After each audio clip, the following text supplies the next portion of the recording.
ایک دور وہ تھا کہ گھر کا کمانے والا ایک تھا، 10 افراد کھانے والے تھے، ماحول ٹھیک تھا، ہر طرف قرآن و سنت کا چرچا تھا۔ اور آج نہ کوئی قرآن سننے کے لیے تیار ہے، نہ نبی کا فرمان سننے کے لیے تیار ہے۔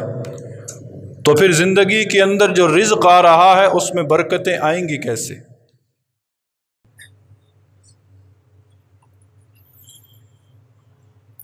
بسم اللہ الرحمن الرحیم۔ محترم سامعین گرامی قدر،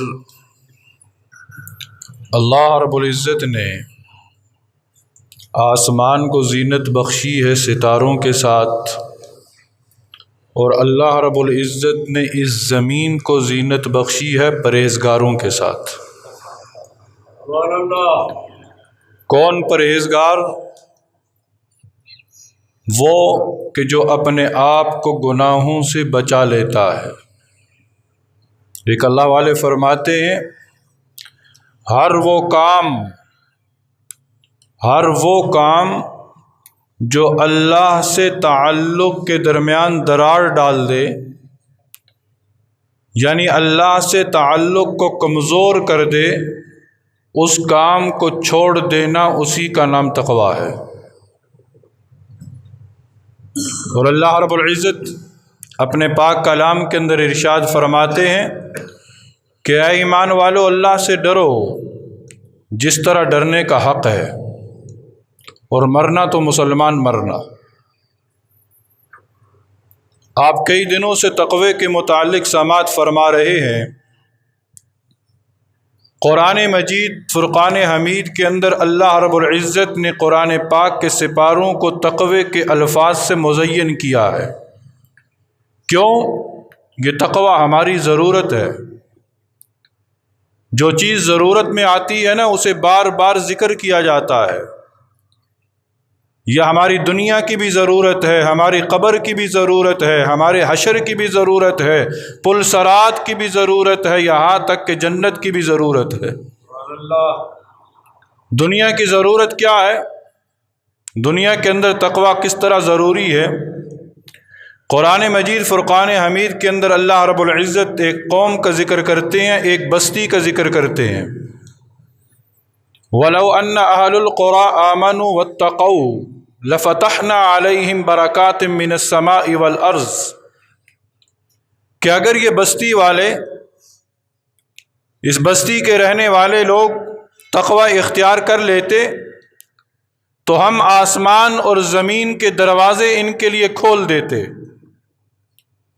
تو پتہ یہ چلا کہ دنیا کے اندر انسان جو رزق حصول کی کوشش کر رہا ہے، اس کے لیے ضروری یہ ہے کہ وہ تقوی اختیار کرے، پھر جا کر اس کے رزق کے اندر برکت آئے گی۔ آج ہمارے رزق میں برکتیں کیوں نہیں ہیں؟ آج ایک شخص ہے، وہ دو جگہ نوکری کر رہا ہے، وہ 24 گھنٹے محنت کرتا ہے، پھر بھی کہتا ہے کہ پوری نہیں پڑتی۔ وجہ کیا ہے؟ کہ اس رزق میں سے اللہ رب العزت نے برکت کو اٹھا لیا ہے۔ ایک دور وہ تھا کہ گھر کا کمانے والا ایک تھا، 10 افراد کھانے والے تھے، ماحول ٹھیک تھا، ہر طرف قرآن و سنت کا چرچا تھا۔ اور آج نہ کوئی قرآن سننے کے لیے تیار ہے، نہ نبی کا فرمان سننے کے لیے تیار ہے۔ تو پھر زندگی کے اندر جو رزق آ رہا ہے اس میں برکتیں آئیں گی کیسے؟ آج ہم پستی کا شکار کیوں ہیں؟ وجہ اس کے یہ ہے کہ ہم نے اس ہتھیار کو چھوڑ دیا ہے۔ قرآن مجید فرقان حمید کے اندر ایک قصے کو بڑے احسن انداز کے اندر بیان کیا گیا ہے کہ جس قصے کو رب خود کہہ رہا ہے کہ یہ قصوں میں سے بہترین قصہ ہے۔ وہ قصہ کس کا ہے؟ وہ حضرت یوسف کا ہے علیہ السلام۔ ایک لمبا واقعہ ہے، اختصار کے ساتھ۔ حضرت یعقوب علیہ السلام کے گھر پیدا ہوئے حضرت یوسف، بھائیوں نے حسد کرنا شروع کر دیا، یہاں تک کہ حضرت یوسف نے خواب دیکھا والد گرامی کے سامنے ذکر کیا کہ ستارے، چاند اور یہ سارا کچھ مجھے سجدہ کر رہے ہیں۔ والد نے کہا کہ بیٹا اس کا ذکر بھائیوں سے نہ کرنا۔ ہوا کیا کہ بھائی اسد کے اندر اتنا بڑھ گئے کہ ایک دن اپنے اس بھائی کو لے کر شکار گاہ کی طرف چل پڑے، بکریوں کو چرانے کے غرض سے جنگل کی طرف گئے اور اپنے ہی اسی بھائی کو کنویں کے اندر ڈال دیا۔ والد کو آ کر کہا کہ بھیڑیا کھا گیا۔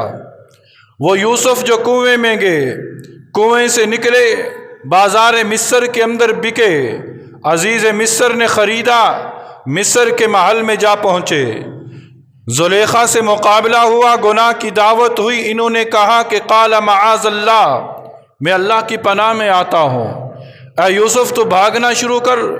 اے اللہ کہاں بھاگوں، ہر دروازے پہ تو تالا ہے۔ اے یوسف بھاگنا تیرا کام ہے، تالے کھولنا میرا کام ہے۔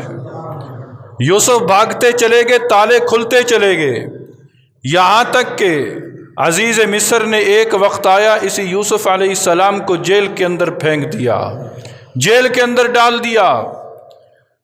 پھر وہ وقت بھی اس زمین و آسمان نے دیکھا، مصر کے اندر قحط پڑا۔ وہ بھائی جو حسد کی وجہ سے اپنے بھائی کو کنویں میں پھینک کر چلے گئے تھے، قحط اتنا عروج پہ پہنچا کہ وہ بھائی غلہ مانگنے کے لیے مصر کے بازار میں پہنچے تو حال یہ تھا کہ جس سے پاس غلہ لینے جا رہے ہیں اسی تخت پہ یوسف بیٹھے ہیں۔ بھائیوں نے کہا، پہچانتے نہیں تھے، کہا ہمارے پاس پیسے کم ہیں، رقم کم ہے، ہمیں وزن پورا چاہیے، آپ اس طرح کریں کہ صدقہ کر دیں۔ ادھر بھی بھائی ہیں، ادھر بھی بھائی ہیں، جنہوں نے حسد کیا وہ سامنے کھڑے ہیں، وہ فرش پر ہیں، یوں سمجھ لیں وہ فرش پر ہیں اور وہ یوسف تخت پر ہیں۔ جب معاملہ آگے پڑا تو حضرت یوسف نے بھائیوں سے پوچھا کہ ما فعلتم بیوسف، تم نے یوسف کے ساتھ کیا کیا تھا؟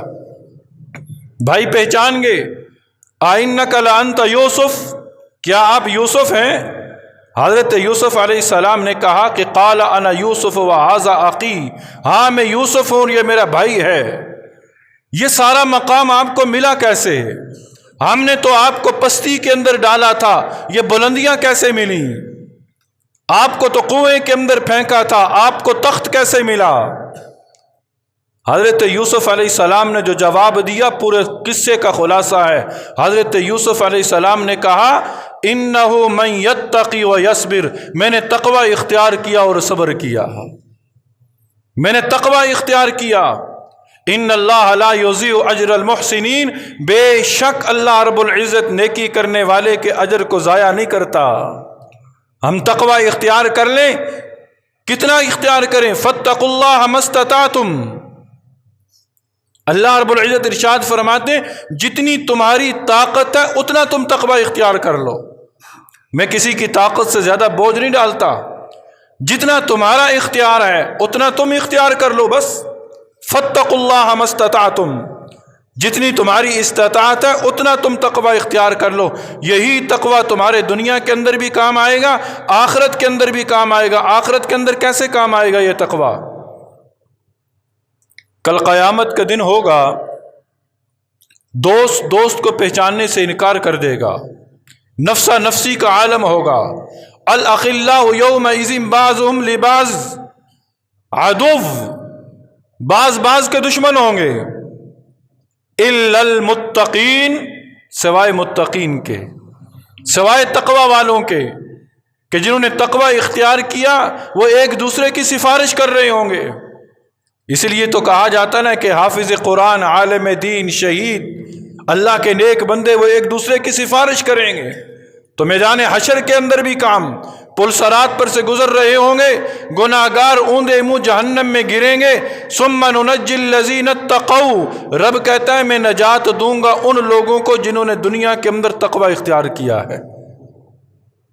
تو میرے دوستو، رب تعالیٰ نے یہ موقع ہمیں فراہم کیا ہے کہ روزہ ہمیں عطا کر دیا، رمضان کا مہینہ ہمیں عطا کر دیا۔ اس روزے کا مقصد کیا ہے؟ جب تک مقصد سامنے رکھ کر ہم کوئی کام نہیں کریں گے وہ کام انجام تک نہیں پہنچے گا، اس کام کا کوئی فائدہ نہیں ہے۔ تو مقصد سامنے رکھ کر رمضان کا روزہ رکھیں۔ مقصد کیا ہے؟ کہ ہم متقی بن جائیں، ہم متقی بن جائیں۔ متقی بنیں گے تو آپ نے حضرت یوسف کا واقعہ سنا ہے، جو یوسف کی صفات کو اپنے اندر اپنا لے گا، جو یوسف کی صفات کو اپنے اندر سمو لے گا اور ان کی صفات کو سامنے رکھ کر زندگی گزارے گا، اللہ اسے فرش سے اٹھا کر عرش پر پہنچا دیں گے۔ اللہ تعالی ہم سب کو عمل کی توفیق نصیب فرما دے۔